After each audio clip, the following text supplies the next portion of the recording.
Hi everyone, this is Kiss My Mic. Today is Mother's Day. Happy Mother's Day to all the moms out there, to all my friends who are moms, to my sisters who are all moms, and to all my friends' moms out there. Today, I am sharing my reflections on Mother's Day. So, I want to start by saying that my mom is no longer with us. She passed away in 2018, so it's been a couple of years now. But there is not a single day that I don't miss her. So I miss her so much, and I love her. She knows that I love her.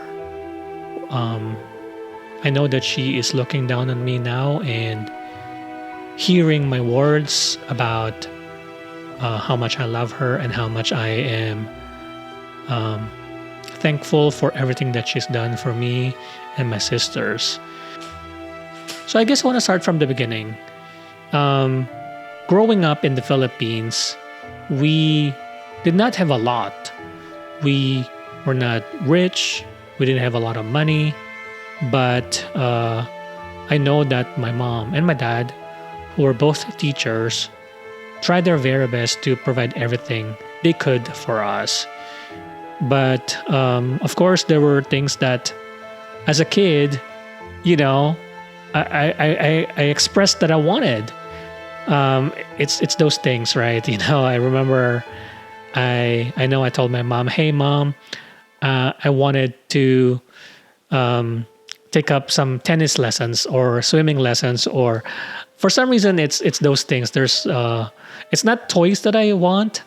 I think the toy that I wanted or something that I want before was I was collecting all these books, you know, children's books mostly, you know, fairy tales, and I would use my money, like my savings, to buy like a new little pocketbook, you know, like fairy tales, you know, things like Rapunzel or like Jack and the Beanstalk and all that. I think I still have some of those books in the Philippines. But apart from books, it was also those experiences, I guess. It's things I wanted to do to kind of develop my skills in different areas. For example, I wanted to take up piano lessons. I wanted to take up tennis lessons, swimming lessons. It's just the idea of doing those things that you know kind of fascinated me. But because we didn't have the money, we couldn't afford it. I wasn't able to go, and you know. But what I would say though is, even though I wasn't able to do all those things, I know that my mom did her very best to provide for what she believes I needed in order to succeed in life. You know, she was a teacher, so she really focused on ensuring that I get the best education. When I was growing up, you know, grade school, elementary, high school, she invested in like encyclopedias and books, and those weren't cheap either. They were you know, pricey. And I remember the encyclopedia. It was a 21 volume Grolier encyclopedia that she bought, and she bought it and pay, you know, based on an incentive plan that incentive plan, is that the right plan? Yeah, it's based on like a payment plan, rather. It's based on a payment plan that lasted several years. Every month she would take out a portion of her salary to pay for whatever, you know, the due, the appropriate due for the encyclopedia. And along with that, she also ensured that I get into like a good college. You know, I think that was her biggest sacrifice, one of the biggest sacrifices that I can remember. I mean, she's done a lot, but you know, after high school, I got accepted into a good school in the Philippines. It was at De La Salle University, and you know, like the salary of teachers not going to be able to afford the education, the tuition over there. Luckily, my mom, with my dad also, invested in like sort of like an education plan for me that took care of 50% of my tuition at LaSalle. So that helped a lot. But the extra 50% was still a lot. And so my mom, what did she do? She wanted to make sure that I get the best education. She took out loans. She put our house as collateral. She loaned money from relatives. She loaned money from people who basically were, in the business of lending money, and those were the people that charge an enormous amount of interest. We actually call them the 5-6 people. When you basically, just check it out, read about it. The 5-6, they're kind of like the equivalent of like the loan sharks, I think, because they would loan out like, let's just say $500 or like $5,000. The return, it's like 6,000. That's how much it was. It would be due with the interest, and then it keeps on adding month by month, and my mom sacrificed, and eventually we ended up in debt. Our house was in collateral. I was able to finish college and still support, and my parents were still able to support me enjoy a very good college life in the city. And I had a good dorm, an apartment, and I was able to basically kind of have extra, for my allowance, for like clothes that I needed, and even participating in like extracurricular activities. And the activity that I was interested in was the debate society, and for the debate society, if you were a member and you were participating in competitions, you'd be traveling internationally to compete in different competitions. And I was able to do that.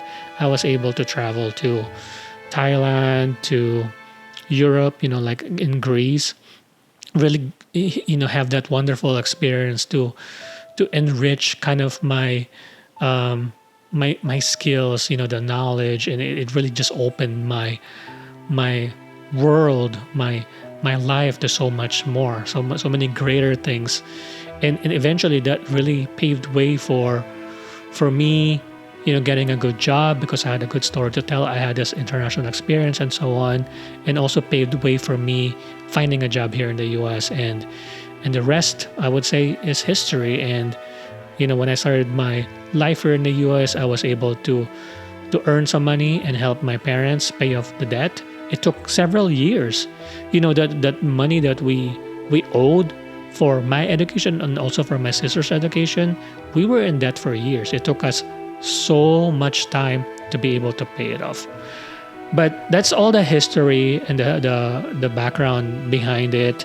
And now I'm just so thankful for my mom and my dad for everything that they've done for me and for my sisters. And I guess part of this too, since I'm sharing my reflections, I also want to say that my relationship with her, my mom, wasn't perfect.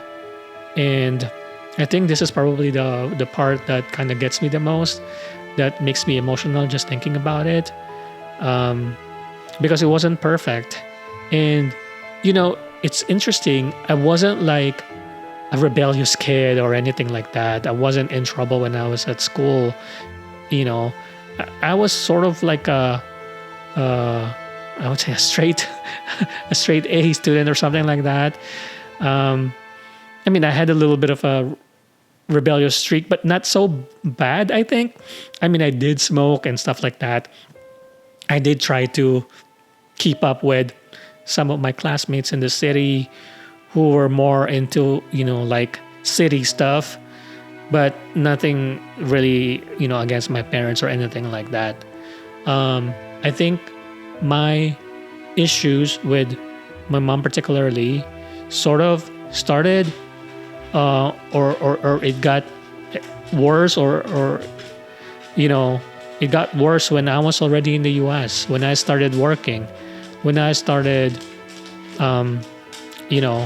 helping out with some of our finances. And They talk about this a lot, about Filipino culture and the culture of really the families, right, of parents kind of raising their kids. And it is part of a culture, right, that ultimately a lot of times when parents raise their kids, sometimes there is that expectation that in the end the children would be the one to take care of their parents. And my family is not different, it's no different at all. So that's sort of the root of a lot of our disagreements, with my mom. Particularly when I started working here in the US and I started kind of having my own life and having my own priorities, having my own things. There were goals that I wanted to pursue for myself, like pursuing a advanced education, buying like a house here and property and all that stuff. But because we're dealing with such limited resources, there's always sort of a question or a discussion about what will be prioritized and sort of, what about sort of the things that were needed in the Philippines. And so I did my part. I helped out. I helped pay off our loans and all that stuff. And I'm not going to get into too much details. I think if you want to know more about the specifics, you can always check out my book, because I wrote about it in my book, Kiss My Mic, a memoir I self-published in 2021. And there's a lot of sections there about my family, about my mom. I think for today, I just want to kind of share another reflection just to remember kind of everything that happened and sharing my story as well. I think my takeaway is I don't think that any relationship is perfect. I don't think there's any relationship out there that doesn't include arguments or disagreements. That's always going to be part of anything, whether you're married or you're friends or whatever. The only time that I think that there won't be any disagreement if it's like a case of dictatorship or like when you're surrounded by yes people, that they all just say yes to you, but it's not authentic, it's not real. So I guess my takeaway is it's okay to have disagreements. That's normal. Still, looking back, I feel like there's probably things I could have done differently or better in terms of handling those disagreements. And that's the only thing I would say, looking back in terms of my relationship with my mom and how I communicated to her, how I was communicating to her. There were times when I really had such disagreements with her that I blurted out words that I didn't mean. And those were probably my biggest regret or regrets in life. It's not so much about disagreeing with her or having my own beliefs and principles. I think it's just how I conveyed it. And it's hard, it's difficult, because we're human beings, we're emotional. I mean, I'm emotional, so sometimes you can't say the right things and you just kind of say whatever. And even though I didn't mean those things, I know that those things were hurtful, and I know that I hurt her, and that's probably my biggest regret. Maybe I could have done it differently. So I think with that, I also want to say that I think it's just so hard because I wish I had more time. I mean, when she passed away, we were just in the process of sort of reconciling. And,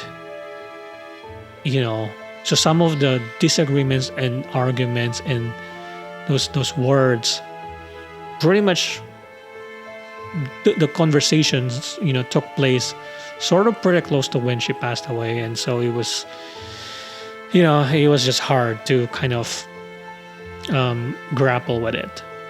But in my heart, I know that I love her and I miss her, and that I am sorry for hurting her.